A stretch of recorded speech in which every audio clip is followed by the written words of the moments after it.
नमस्कार मंडळी, आज माझ्या माय मराठी यूट्यूब चॅनलमध्ये आपले सर्वांचे खूप खूप स्वागत आहे।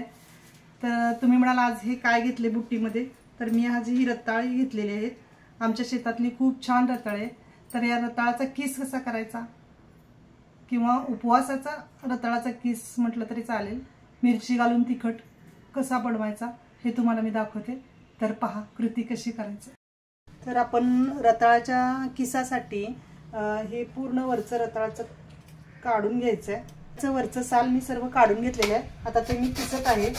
रताळाचा किस तिखट करण्यासाठी आपण रताळाचा किस स्वच्छ धुवून रताळी 1 वाटी रताळाचा किस घेतलाय, 2 मिरच्या घेतल्यात, 5-6 कढीपत्त्याची पानं घेतल्यात, जिरे 1 चमचा घेतलाय, अर्धी वाटी कोथिंबीर घेतली आहे, 2 चमचे शेंगदाणा भाजलेला कूट घेतलेला आहे, 1 चमचा मीठ घेतलंय, तुम्ही चवीनुसार घेऊ शकता।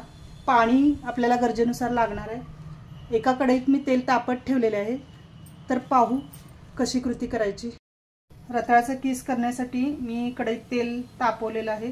त्याच्यामध्ये आता मी हे जिरे घालते आहे। जिरे तडतडू लागल्यानंतर त्याच्यामध्ये मिरची घालत आहे, त्याच्यामध्ये कढीपत्ता घालत आहे।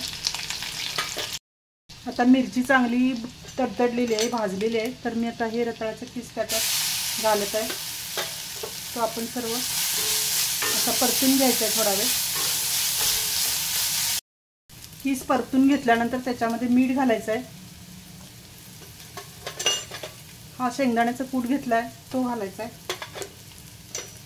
कोथिंबीर घालायची आहे, परत पूर्ण मिक्स करून त्याच्यामध्ये आपण थोडंसं पाणी घालायचं आहे।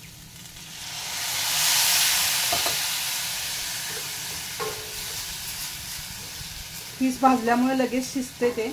तर एक 5 मिनिटासाठी आपण हा किस असा झाकून ठेवायचा आहे। गॅस जरा बारीक करायची आहे फ्लेम आणि शिजू द्यायचं आहे थोडा वेळ। रताळाचा किस शिजला का पाहूया आपण आता। मस्त वाव, छान वास येतोय, सुंदर किस झालेला आहे। तर आपण हा आता सर्व करण्यासाठी काढत आहोत। वाव, खूप सुंदर। माझा तरी खूप छान रताळाचा किस तयार झालेला आहे आणि जे गोड खात नाहीत त्यांना हा पदार्थ करून घाला, खूप आवडेल। आणि ही डिश जर तुम्हाला आवडली असेल तर माझ्या व्हिडिओला लाईक करा, नवीन असाल तर सबस्क्राईब करा। धन्यवाद।